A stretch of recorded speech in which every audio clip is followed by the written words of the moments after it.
আমরা যে কপালে তিলক লাগাই, লাগানোর সময় একটি হাত মাথাতে স্পর্শ করি কেন? না জেনে থাকলে এই ভিডিওটি আপনাদের জন্যে।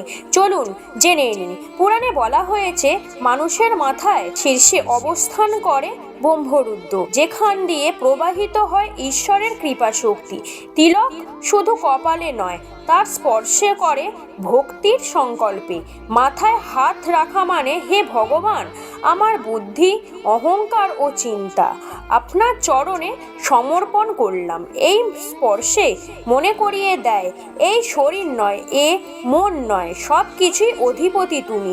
তিলক মাথায় ছোঁয়ানো মানে নিজেকে আশীর্বাদের অধীনে আনা, আর মাথা নত করা মানে অহংকার লয়।